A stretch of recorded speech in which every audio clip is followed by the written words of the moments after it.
Hello, everybody. We are back in 2015 with another Google Hangout with Peter Milligan and Sophie Sandel.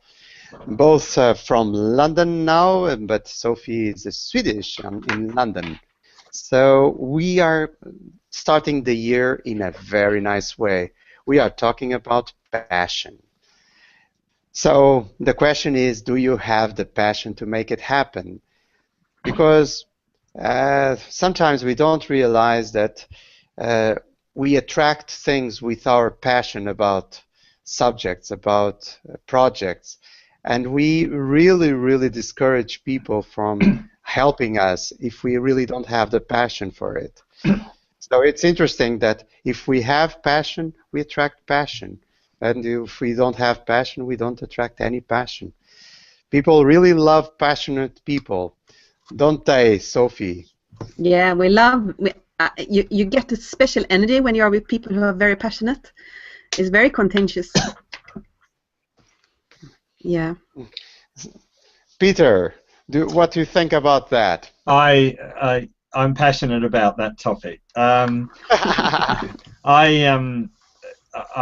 have a great little story about this actually, because when I was living in Australia, I used to have a favourite menswear store I went to in the city of Adelaide where I lived, and there was a young guy there called Anthony, and he was so passionate about what he did. He knew his stuff, he was great with customers, and you'd go in to buy a suit and you'd come out with a suit and a couple of shirts and a couple of ties and extra stuff you didn't necessarily intend to buy, which was fine, but because he was so passionate about his stuff, he knew his stuff.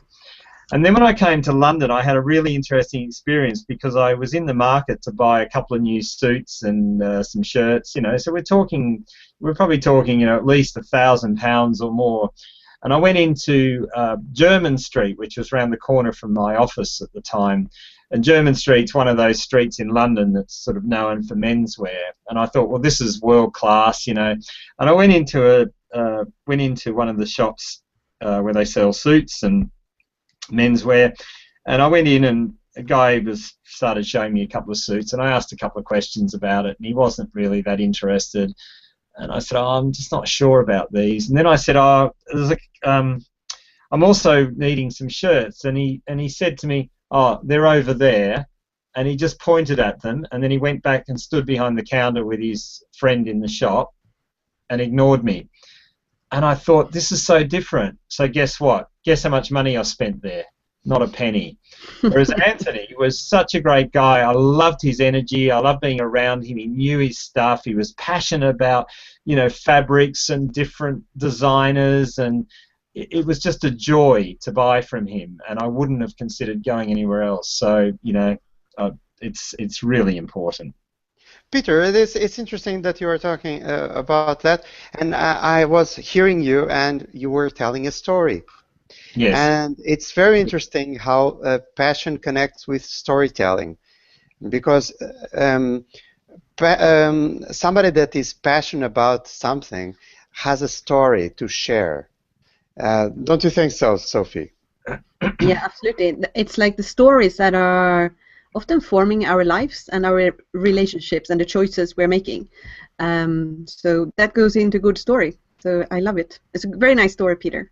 Thank you. And the other thing about passion, I had an experience, this is just yesterday actually, I did a program called KPI here in London. We were finishing up yesterday with an event called Pitch Fest. So basically we're all meant to be able to pitch our business and what we do, and we were given a structure to follow to do the pitch. You've got 5 minutes to pitch your business, and I'd spent weeks preparing for this, writing it, rehearsing it.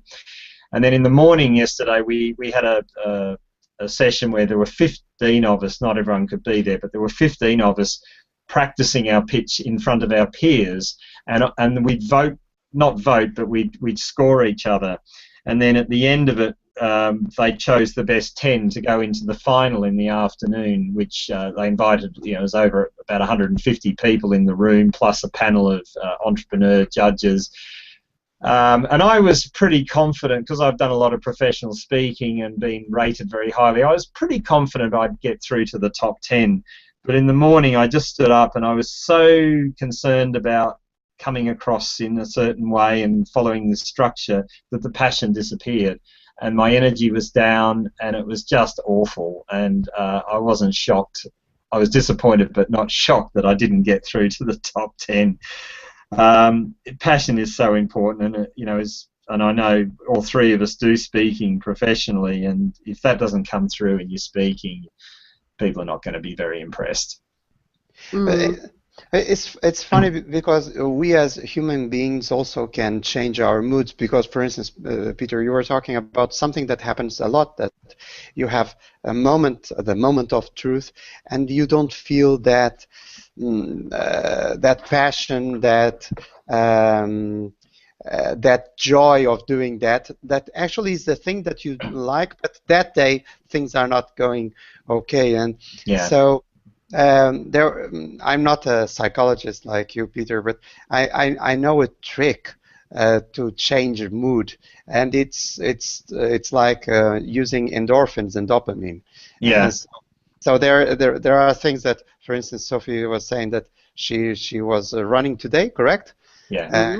So today you got a bit more of endorphins because you were running, and that's good. But sometimes you don't have the possibility, because after running, for instance, it's good to have a shower, for instance, because of the smell. And better on Google Hangout. Yeah, it's no problem over here. I can be on my shorts that you cannot notice. I'm not, because it's very cold now here in Lisbon.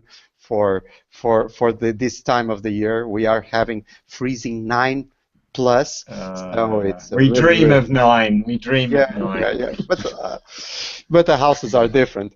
So the thing is that we can use these endorphins. For instance, we can, only faking a smile, like you get a shot of endorphins. So it's very interesting how you can change your mood, because sometimes I have this belief that we as human beings, we tend, if we are joyful, we tend to be more joyful. If we are sad, we tend to be more sad. That's why there are movies that we see when we are sad, and there are movies that we see when we are happy, because we tend to go for the things that we are already.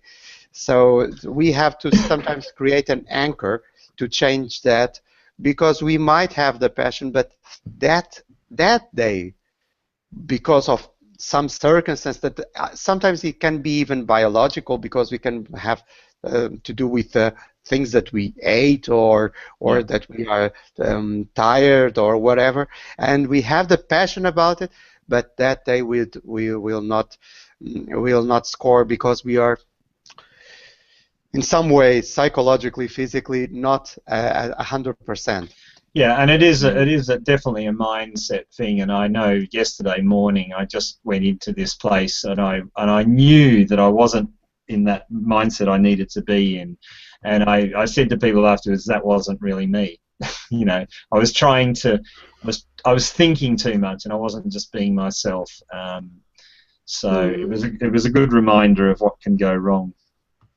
Sophie, do you have any tricks to change mood like this, or except running, that you have the one?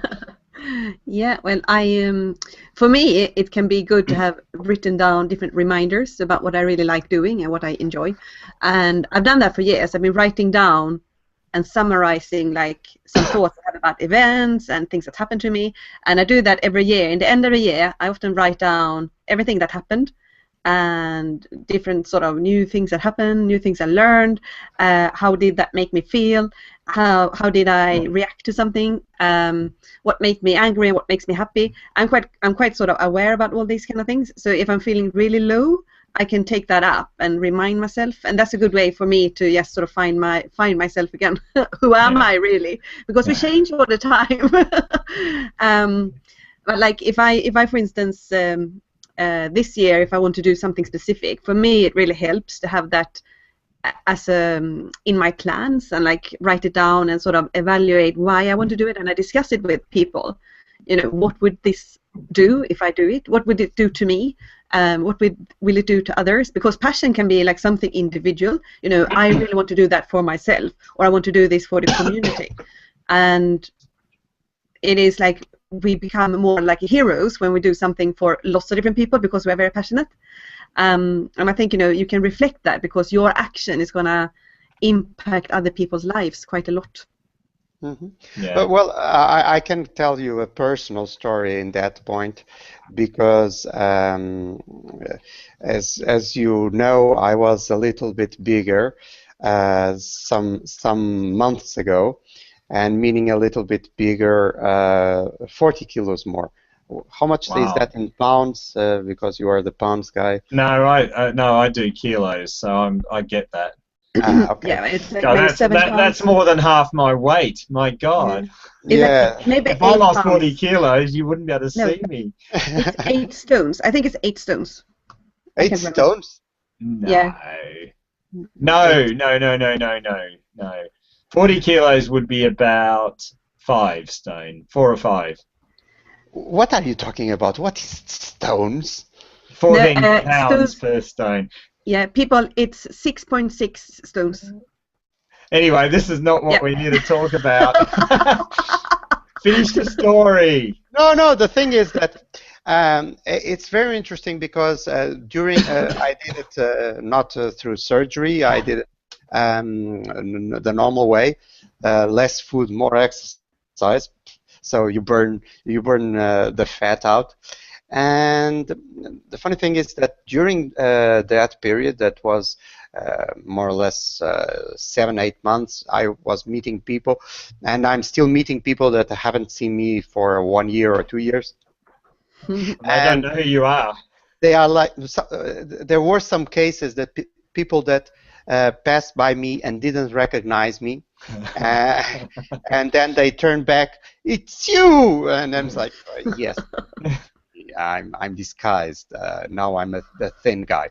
Yeah. So the interesting thing is that people want to know why, how, and how you do it, and in a way, I discover it was not my purpose. I discovered that this is very connected. How you tame your subconscious, because when you are doing, and this I'm going right inside Peter's field, so if I'm saying something stupid, think I'm an economist talking about psychology. Okay. So what, in my view, what I see this is that in a way we have two people inside of us. We have two people that one is the conscious one, and the other one is the subconscious. And the conscious one, we think that we are really the master of our destiny, and we do whatever we say that we will do, when actually we are like in a company where 90% of the shares are owned by our subconscious, at least 90%. So if we say, I want to do something, but we really don't talk with our subconscious mind, if we don't negotiate, we really will not do anything, because our subconscious mind will sabotage all the way. So I like the metaphor of the shareholder. yeah, the dominant shareholder. It's the dominant shareholder, but we have our 10% and we think we rule this. But actually we don't. So I've been talking with my nutritionist and my personal trainer, and it's like a bit like an episode of Dr. House, because they all agree that everybody lies in this area. Everybody says, "Oh, I'm getting fat from air," and things like that. And and in reality, if you ask them if they are eating properly, if they are not doing some cheating on the diet, they will say, "No, I'm doing everything by the book. I don't know. I don't understand." But then if you would record them all the day, you would see some details that sometimes they pick stuff and they eat it. They really sabotage, but they don't even realize, because it's their subconscious mind saying it's okay, you can do it. Well, because you know that cake crumbs don't have calories in them, don't you? So if you've got a plate of crumbs, they don't count. So it's really interesting that when we are talking about passion, we also have to understand that passion is not saying I have passion about this. So passion, you mean, is like commitment and staying strong, like for a long time. Yeah, but also it's an inner feeling. Yeah. If you don't, if you say I'm passionate about this subject, but you don't do anything, you procrastinate everything. I will do. I will start my, for instance, I will start my company.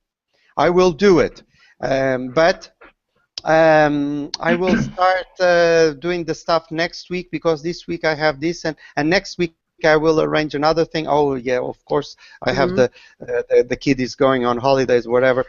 I cannot, and next week and next week, and in a way, we say that we have the passion. We say we want to do stuff, but if we don't talk with the shareholder that has the 90% of us, we will never do it. Okay, so with your story, I get the concept, but tell us how it worked for you, because were you for a long time saying, oh yes, I'm going to lose weight, and was there a turning point where you actually made it happen, and what did you do differently?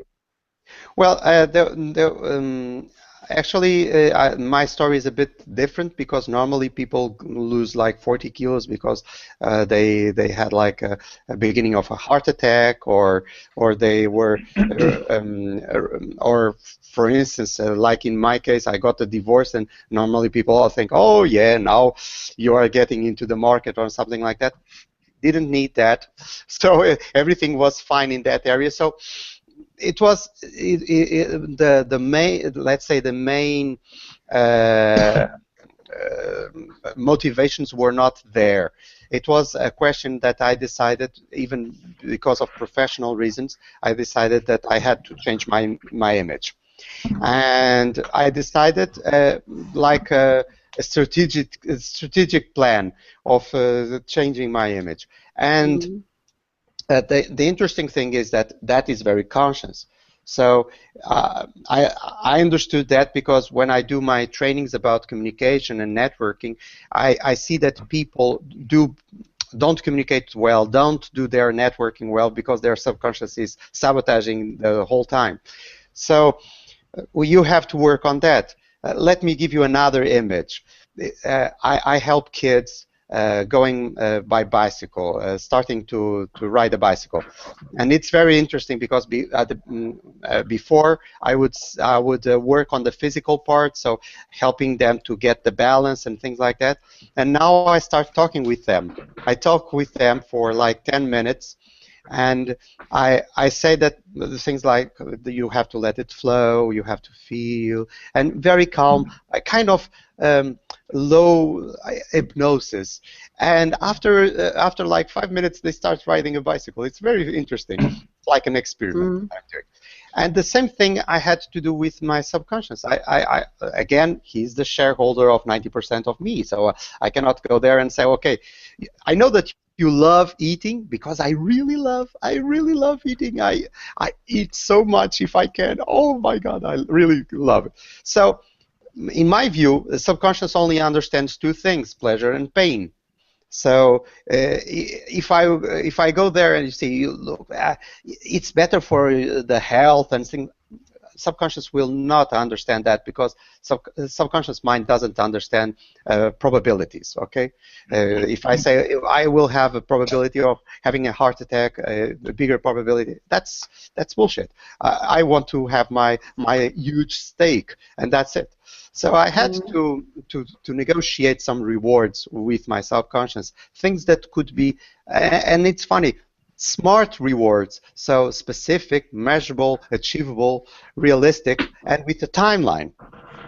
So it's really, really interesting, and that works because during this process of 7 to 8 months, I was going through places where they had huge buffets, fantastic food, and I was going, temptation everywhere, fantastic cakes that I love, and suddenly I was eating salads. And was that easy for you? Very easy, because it was like I was going to grab the cake and suddenly my hand would go back. And I was like, what the hell is this? I like this. But the thing is that what I understood is that in a way the whole me, I didn't want to lose my rewards at the end. I didn't want excuses.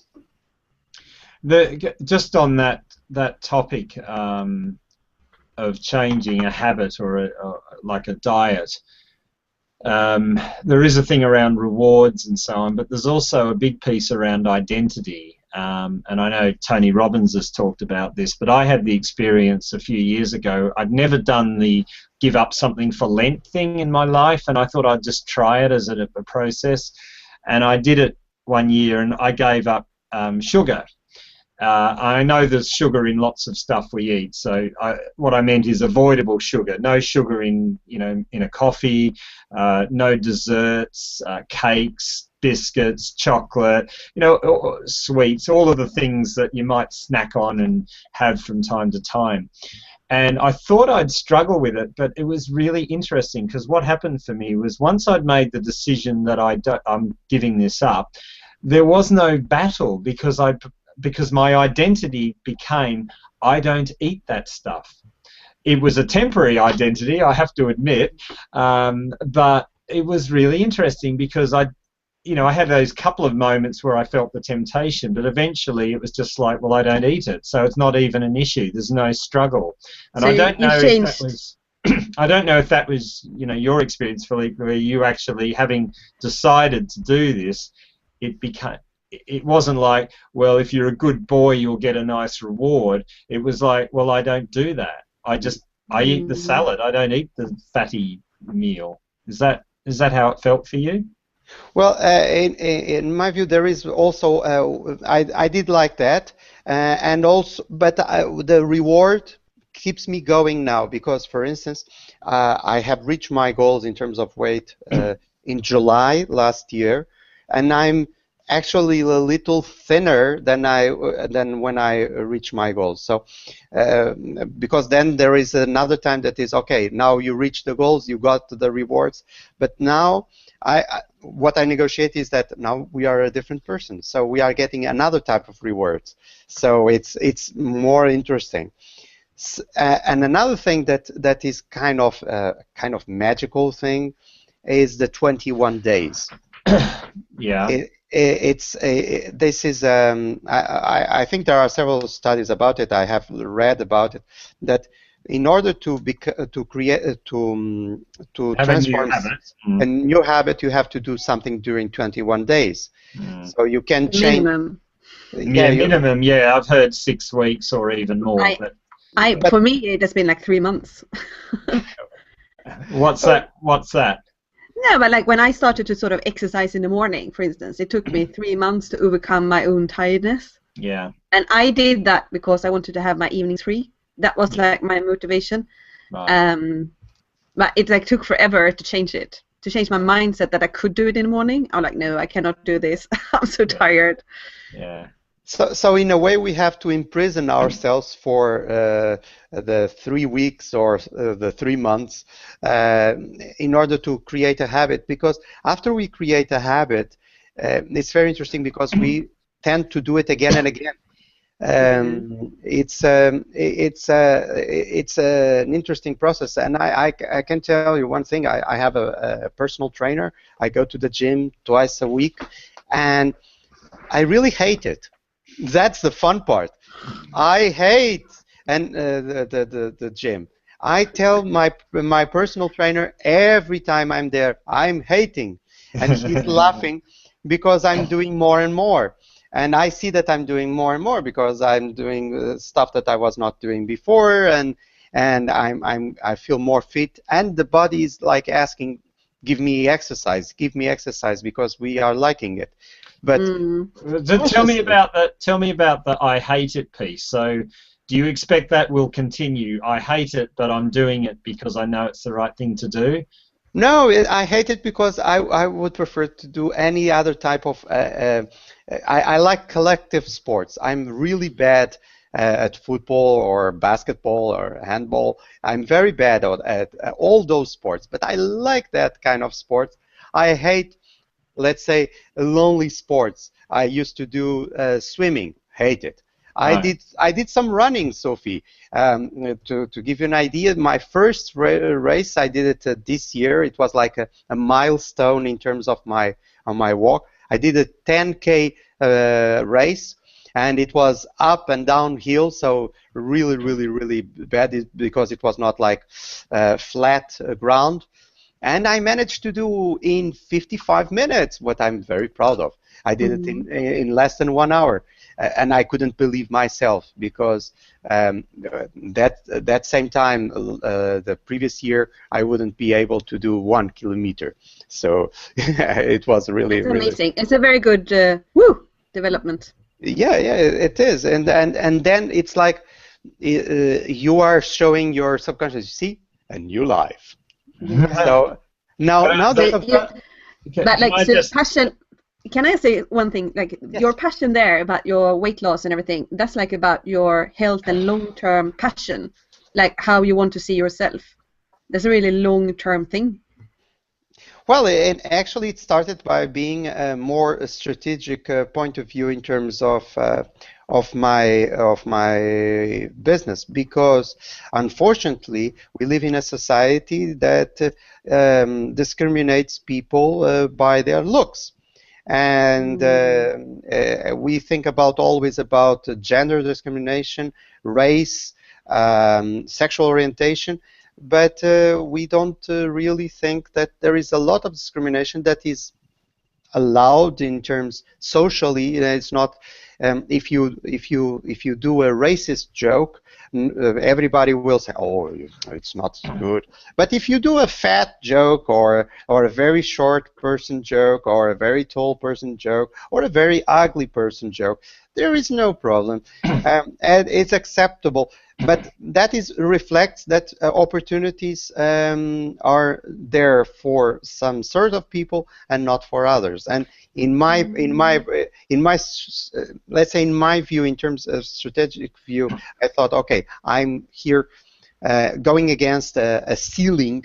And that ceiling is that I'm actually too fat in terms of image. Well, I'm going to challenge that. I'm going to completely challenge it. I think it's great that you've lost the weight and you feel good about that, but it doesn't make me like you or respect you anymore than I did before.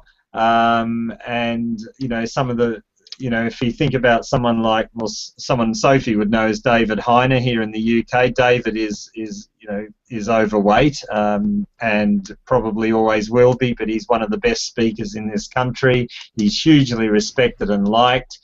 He can laugh at himself. I think it's coming back to our core topic, which is passion. That's really what people love, and your how you look when you walk out on stage matters less to us than your passion, because your passion is your energy, and when your energy comes across, it's interesting because people actually take the focus off how you look. When your energy's down, they start looking at you and start picking holes and thinking, yeah, he's to this and she's to that, and become judgmental because the energy isn't coming off you. So I think it's as a speaker, as someone who does it and watches other people, I think it's a really fascinating topic. Peter, let me say one thing about what you just said. You know what is said about rules?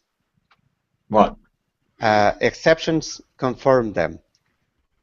And do so an exercise like this. Go to Google Images. Yeah. And put speakers. Yeah. And you will see that statistically those people are always in the same way with some exceptions. Yeah, go on. And your point is? And my point is that I've been doing very well until now. Yeah. And even before I lost the weight, but I saw in some areas, for instance in media, that there is that's discrimination. Okay, fair point. Fair point. Yeah. But like another thing that I think because we are speakers that we are often exposed by, is like we go to seminars and we see lots of speakers. I think I see a few seminars or speeches a month at least, where I'm just attending. And I'm often asked, like at these seminars, you're often asked, what is really important for you in life? You ask people like existential questions. So I think in our sort of work, we do this sort of thing. We analyze what is our passion, what do we really love. So for us, it's like really up in our mind all the time. We are like focusing on it. We're thinking about it. There are so many people who doesn't have this privilege. You know, I think we are privileged in a way. Yes. Because we are always doing it. Yes. Yeah. We can only be speakers when we have the passion. If we don't have a passion about what we are talking, we are a disaster. Nobody will invite us. Yeah. People, I like to say, sorry, Peter. I like to say that I'm paid to talk. I have one of the best works in life. People pay me to talk, and most of the time they pay to talk about things that I do. What is even more, that is even better. But I realize that this has to do with passion, because as much as passion I'm about the subject, more the people ask me to talk about it. Well, so, like I have to tell you one thing that I did in the end of last year. It sounds a bit weird, but it was absolutely fine. It's called the Death Cafe in London. Oh, that is probably a Swedish thing. Go on, tell us. It's global. It's in 27 countries, so I'm sure you can find one in Lisbon. Yeah, but I went there and I was curious because a friend of mine, she is a psychotherapist, and she went to one in May, and I thought, okay, I would like to try that and see what it is. And I was quite nervous about going there. I was like, shit, we're going to talk about death, and I don't really do that often, but I read quite a lot about death on the internet. You know, we have death in art and films and movies and everywhere. I've been following several people's blogs where they have been like on their last journey in their life. But I went along there, and the woman who's organized it, she said, okay, we're going to talk about death, but it's like your thoughts about it that's important. You have to tell everybody why you're here, and you're not here to sort of push your opinion about death on anybody else. You know, if you're an atheist and you speak to someone who believes in God, don't try to sort of tear down their beliefs, you know, just listen. And when I left there, you know, I never had that kind of clarity in my mind. I was like, shit, we've been speaking about death for 2 hours. And lots of existential questions had been on the table, and we were like analyzing a few of them together. Like I spoke in 3 small groups for like half an hour each, and that was like one way for me to focus on what I think is really important, and it helped me a lot to sort of refocus some of my relationships that I have with people, like tell them more, be more open and honest about what's important and what really matters.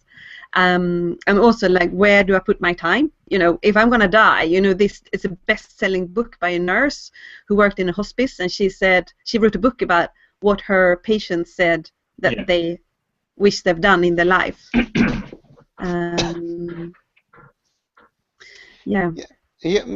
I think many times that is an important issue in terms of passion. People that live every day like the last day, they are the passion ones, because we have this idea that we can always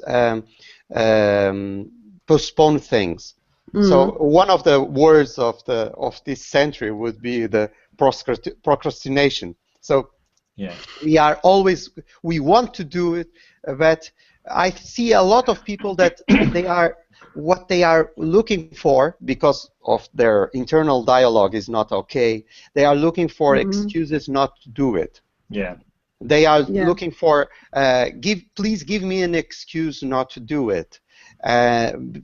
Sometimes I do this exercise with people that are like suggesting, oh, we should do like this and that, and the way of challenging them is like say, okay, so what is your first step?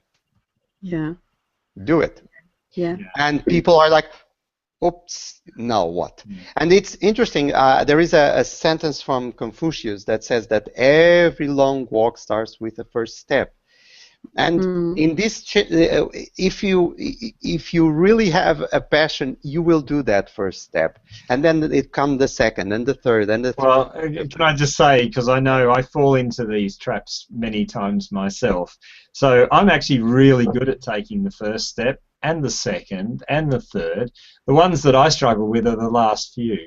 So it's just getting things finished. I'm very good at starting, not so good at finishing. And I think for me, one of the things, I'm a recovering perfectionist, and I think one of the things that's always got in the way is, and I've heard other people say this, like if you're writing a book, which I am at the moment, the hardest thing is to actually put it out there, because that's when you've now put it out there for evaluation, and people come back and say, well, I thought that was crap, It's out there, and it's so personal. And yesterday at lunchtime, those of us that didn't get through to the final were having lunch, and Daniel Priestley, who's the founder of the program, joined us for a while, and we're having a chat. And I learned something about him, because he's a successful entrepreneur, but he said, when I do stuff, I expect it to be hard. I kind of expect that people are going to criticize it, and that, maybe they're not going to like it at all. But he said, I just do it anyway.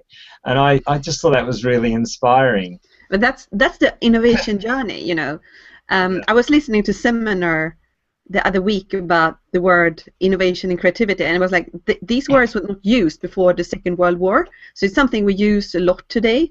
But like when the innovation journey, in the past, you would have been just called the crazy inventor doing things the way that they just want to do it. But there was always be like this sort of pressure from peer pressure saying, no, it won't work, it won't work, it won't work. And then when we start listening to them, we start doubting ourselves. And then another thing that I've noticed, which I think is amazing with the internet, is that you can have access to all these peer groups online where people say, yeah, I really like it, you can do it. And all these kind of things help us so much when we're like guiding ourselves to finding our passion. Like what your support groups that you have around you when you write your book, Peter, I can imagine that helps you a lot to have just a few people sort of saying, yeah, I really like this. Yeah, I like it. Yeah, and I think we underestimate the power of that, and I'm very good at supporting other people. I mean, yesterday, as soon as I knew I wasn't in the final, I just was really there for other people. I really want other people to do well, and I love that, and I think that's makes me good at what I do as well. But I sometimes don't get it for myself. I don't ask for it, or I don't seek it out, and I think it's really important that we do that, and we need to do it for each other all the time, because most of us have a voice in our head that's working in the opposite direction. So we need to counter that. Yeah. And we are the people that surround us, because if we have a lot of people saying you cannot, and if people are supporting you, you are more able to do it. You are more challenged, even because sometimes the challenge shouldn't be like you are able. It should be more aggressive. Show that you are able. So it's because sometimes I see that in some social groups is like it's polite to say that I believe in your project even though I don't. Yeah.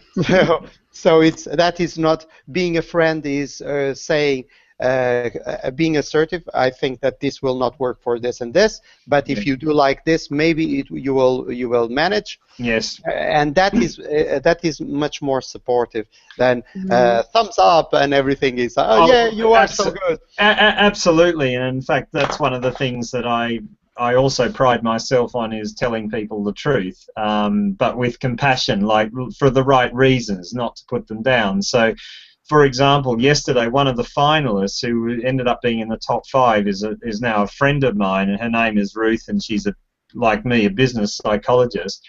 And when she first read out sort of her pitch that she was going to do, I just tore it to shreds. And we had a laugh about it, but I said, that's really boring, that won't work, and but she really appreciated the robust feedback, and the great irony was she did really well and I didn't, which made me laugh. But you know, I it's so important. I can tell you one thing. You know a coach called Mourinho that you have there in Chelsea. Yes. Yeah, the football coach. Yeah. The football coach, Jose Mourinho, Yes, was a really bad player. Yeah, and that's good to know, isn't it? Sometimes, no, this is very important because sometimes we get frustrated because there is we all have different roles. So you were saying something that I identify a lot, that you are good in starting, going all the way, but finishing is the worst part. Yeah. I have the same kind of personality because in a way, we are the kind of people that like to do the kickoff, to put the ideas rolling, and then please don't put us doing the operational part. Yeah. So and that's it. It's about playing to your strengths and knowing what you're good at and doing that stuff, isn't it? I just wanted to. I know we're probably going to run out of time soon, but I just also wanted to share a story about passion because it is what underpins my career change when I was in my mid-20s. So I was going to work. I used to work as a computer programmer. Yesterday. Yeah, sorry. Like yesterday, you are talking about what happened yesterday. Well, I'm talking about something that happened when I was 23 years old. Yeah, so yesterday. Yeah. No, that was 2 years ago. Yeah. So I was travelling to work on the bus one morning. I worked as a computer programmer, and I've been doing this work for about 3 or 4 years, and I was quite good at it. But I had this incredible moment where I heard some young, they were teenagers, talking about a new programming language on the bus, and I heard this conversation, and I just, my heart sank. And the reason my heart sank is that I knew two things. Number one is that if I didn't learn this new programming language at some point, one day I'd be competing with these kids for a job, and I would lose because they would have a skill I didn't have. But the thing that hit me hardest was the second realization: I had no desire to learn another language. I had the capability, I had the experience, but I had no desire. And I knew in that moment I had lost the passion for my profession. And I knew I was in trouble because if I tried to continue on long term, it would have been hard work. I would either have to find the passion or change the profession. And that's what I ended up doing a couple of years ago. I was traveling in Europe. I met someone she said, I'm going to study psychology when I go home. And I just thought, wow, that sounds great. And that's what I did. I went back to Australia, and it took me 7 years to qualify, right? I could have learned a new programming language in a matter of weeks. It took me 7 years, but the reason I kept going is it was my passion. It's what I love. And here I am, 30 years later, I still have the passion for it. So, it is very, very important because it is our energy. All the other things count for nothing. And the thing about passion is it also pushes you through barriers. You do things that you would not otherwise do. So passion comes before everything else. If you don't have the skills or the contacts or the resources, if you've got the passion, you'll find them. Yeah, it's like what you're just describing there is like new learning, new possibilities, and new connections, and all this sort of growing and everything. Yeah, guiding you. And that's right. And the potential for anything is always there. We know that. It's like I used to say to people, a network is like an electrical circuit. It sits dormant until you put energy into it. It's all there. I've got all of the connections that can open up all sorts of doors for me, but if I don't put the energy in, it isn't going to do anything. So energy, passion are the things that make stuff happen. We have also the opportunity to have questions from the audience, so if you want to post questions, now is the moment. From that story, Peter, I want to share a small story that I will start from the end. I was in São Paulo, Brazil, with a friend from college, and he was explaining me his life, and I sign one of my books, and I sign with admiration, and he asked why you admire me, and now I had to explain, and this will sound strange, but the explanation will complete it. I say, well, with admiration because you are not a prostitute, and and he's like, what the hell? What are you talking about? And his story is like this. He was top of his class. He went to a large telecommunication company in Portugal. He very fast went to the Madrid office where they started an operation of buying out a Brazilian telecommunication company. He went to Brazil. He went up the ladder, up.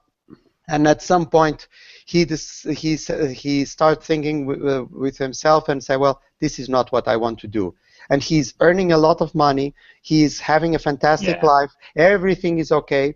And he quits his job and starts doing pottery, and he starts doing a lot of research about himself, what he could do.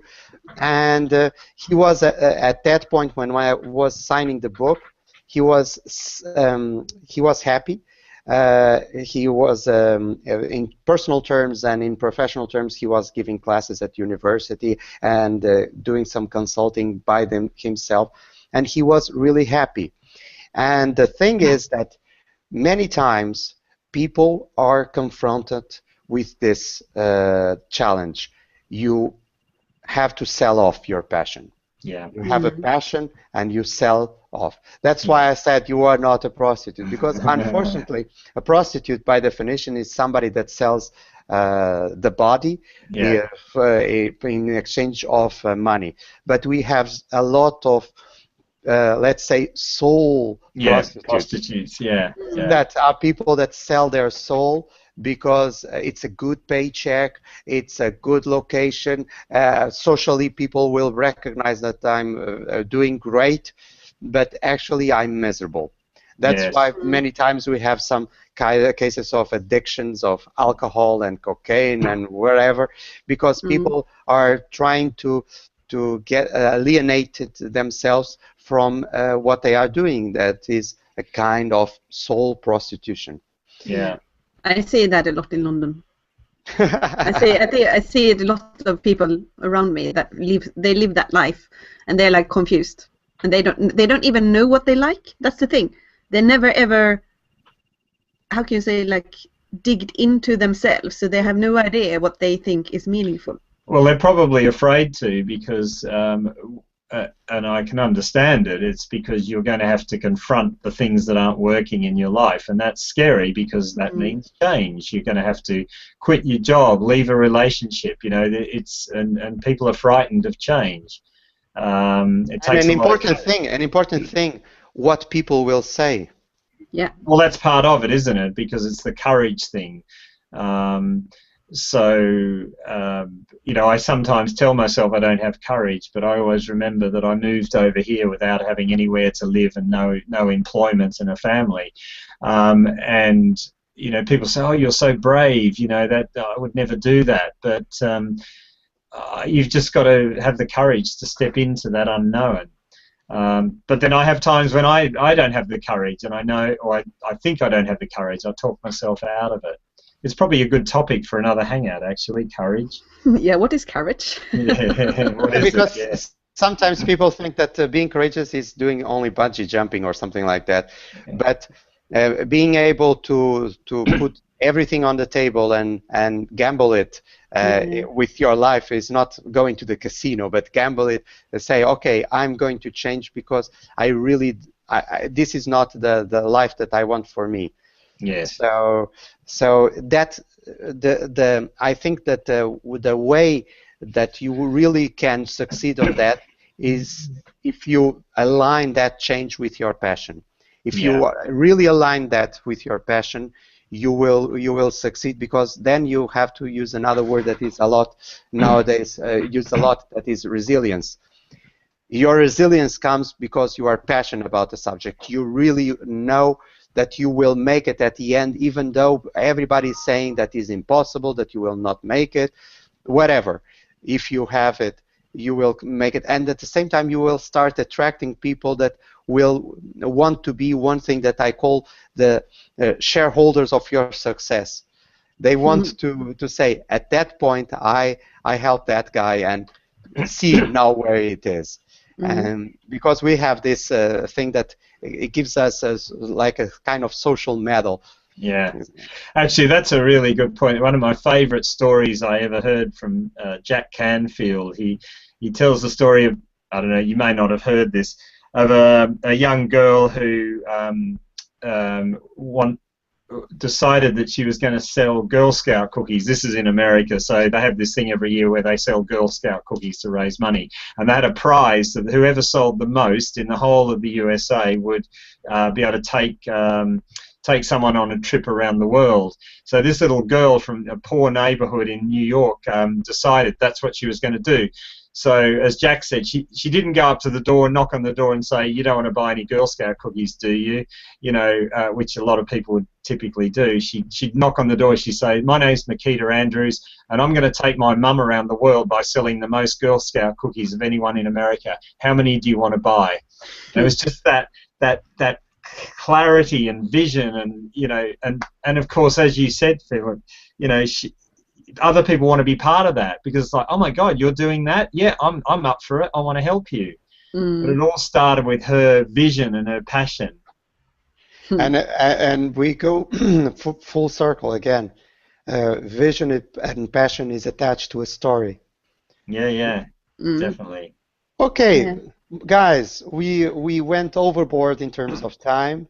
We are passionate about passion. We went overboard with passion. We are passionate about passion. I think that Peter's suggestion about a hangout about courage. Do you have the balls to make it happen? Be a title. What do you think, Sophie? Yeah, we could do courage. I think we have to discuss the title.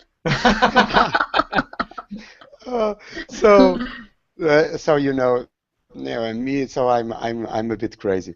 So thank you very much once again, Peter and Sophie, for a terrific hangout, for a terrific exchange of views, and it's always great because we always learn a lot. At least I learn a lot with you guys. And we have fun. And if anyone else is able to join us, that's a bonus. Exactly. Yeah. Thank you very much, and see you. Thank you. Bye. Yeah, see you. Bye-bye.